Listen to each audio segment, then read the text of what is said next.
18 વર્ષથી નીચેના બાળકો પર મોબાઈલ પ્રતિબંધ લાવવામાં આવે તો વાલીઓને વિદ્યાર્થીઓની પ્રતિક્રિયા છે. પોઝિટિવ નેગેટિવ વિદ્યાર્થીઓની પ્રતિક્રિયા. સરકારે 18 વર્ષથી નીચે બાળકો ઉપર મોબાઈલ પ્રતિબંધ મૂકવાનો મહત્વપૂર્ણ નિર્ણય લઈ તો આ નિર્ણય બાળકોના અભ્યાસ અને આરોગ્ય અને જીવનશૈલી માટે સહાયક બને છે. વાલીઓએ આ નિર્ણયને વધાવતા કહ્યું હતું કે આ પગલાંથી બાળકો મોબાઈલના આડઅસરોથી બચશે અને શિક્ષણમાં વધુ એકાગ્રતા પામશે.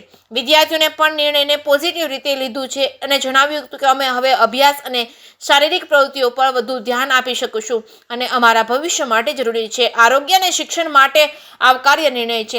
વાલીઓએ કહ્યું હતું કે બાળકોના વિકાસ માટે યોગ્ય પગલું. વિદ્યાર્થીઓના અભિપ્રાયો છે. વિદ્યાર્થીઓને માન્યું કે મોબાઈલ મર્યાદા એ ધ્યાન કેન્દ્રિત કરવાનું સરળ બનાવે છે. સમાજ પર અસરના આ નિર્ણય સમાજમાં સ્થિત અને સંતુલન લાવશે અને વિરોધાત્મક પ્રતિક્રિયા આ તો બરાબર નથી, શી રીતે રમશું અને નવા જાણકારી શી રીતે મળશે, અસમજ પછી પણ અમારે હોમવર્ક માટે અથવા તો શિક્ષણ માટે શું કરવું, કેટલા એપ્લિકેશન તો સ્કૂલ માટે જરૂરી છે. ડિજિટલ યુગમાં તાત્કાલિક ઓછા સમયમાં જનરલ નોલેજ તેમજ રીતિ પદ્ધતિનો સાચો જવાબ મળી શકે તે માટે મોબાઈલ યોગ્ય છે તેવું વિદ્યાર્થીએ કહ્યું હતું. ગ્રામ્ય વિસ્તારના વિદ્યાર્થીઓ બહાર ભણવા માટે આવવું જવું હોય, કઈ બસ કઈ ટ્રેનના ક્યાં પહોંચે તે જાણવા માટે મોબાઈલ ઉપયોગી છે. કેટલાક મા બાપ પોતાના દીકરા દીકરીઓને મોબાઈલ ટ્રેક કરી પોતાના સંતાનો ક્યાં કઈ જગ્યા પર છે તે વોચ રાખી શકે છે. આ નિર્ણયનો સકારાત્મક પ્રભાવ શિક્ષણ અને સંસ્કારી જીવનશૈલીની દિશામાં મક્કમ માનવામાં આવે છે. જે કેસ ન્યૂઝ ગુજરાતી સાથે પ્રતાપસિંહ સુદિયા, માળિયા હાટીના. મારું નામ છે સોલા દિકપાલ. હું ધોરણ 8 માં અભ્યાસ કરું છું. મારી શાળાનું નામ છે તાલુકા પેસેન્જર સરકારી શાળા. મારા ખ્યાલથી સરકારી શાળાનો આપણે લાભ લેવો જોઈએ. અહીંયા આપણને એજ્યુકેટેડ શિક્ષકો મળે છે, તેનો અમને ગર્વ છે.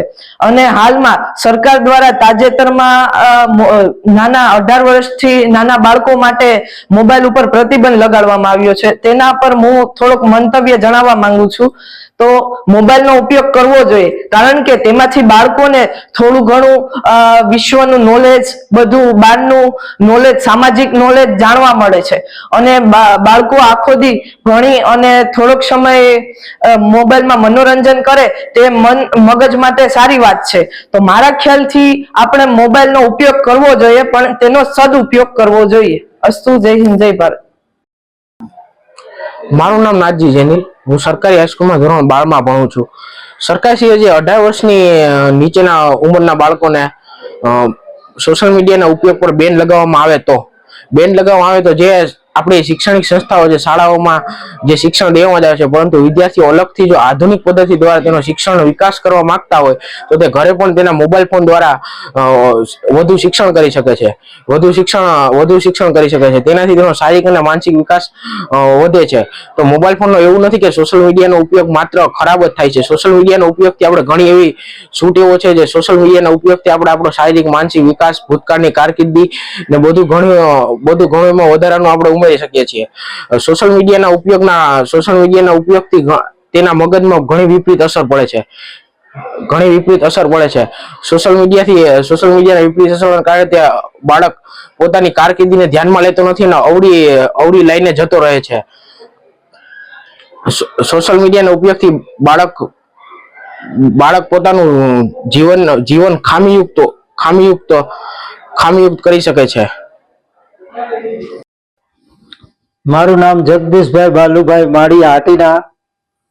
વાત એ છે કે આજ સરકાર એવું વિચારી છે કે ભાઈ મોબાઈલ જે નાના બાળકો જેવા કે 18 વર્ષથી નાની ઉંમરના બાળકો મોબાઈલમાં એટલા બધા વ્યસ્ત રહે છે, તો એના માટે સરકાર જે કાંઈ પ્રતિબંધ કરવા જઈ રહી છે તો આપણા બાળકો માટે એ હિતાવહ વસ્તુ છે અને એ જરૂરિયાત વાળી વસ્તુ નથી. બાળકો શિક્ષણમાં પૂરું ધ્યાન આપી ન શકે અને બીજા રસ્તે બીજે પાટે જે વસ્તુ નથી જોવાની એ વસ્તુ જોવા જઈ રહ્યા છે. તો એને માટે આપણે સરકારને સાથ સહકાર આપવો જોઈએ. આપણા બધાના હિત માટેની વસ્તુ છે. તો હવે પછી વિચારવાનું સરકારને એ છે કે જે કાંઈ કાર્યક્રમો જે બીજા કરે છે કે શિક્ષણ લક્ષી, કે બાળકોને મોબાઈલની જરૂર ન પડે એવું શિક્ષણની અંદર એવી ગેમો કે જે કાંઈ કાર્યક્રમો બીજા હોય એ બાળકોને આનંદ આવે એવો કાંઈક વ્યૂહ રચવો જોઈએ ને એવો કાંઈક કાર્યક્રમ અપનાવવો જોઈએ. તો વિશેષમાં તો મારે એ જ કહેવાનું છે કે મોબાઈલ એ બાળકો માટે તો સારી વસ્તુ નથી. તો ખાસ આની નોંધ આપણે બધાએ વાલીઓને પણ સહકાર આપવો જોઈએ સરકારને અને સરકાર આ બાબતમાં જાગૃત થઈને અમલવારી કરે એવી મારી હાર્દિક નમ્ર વિનંતી છે.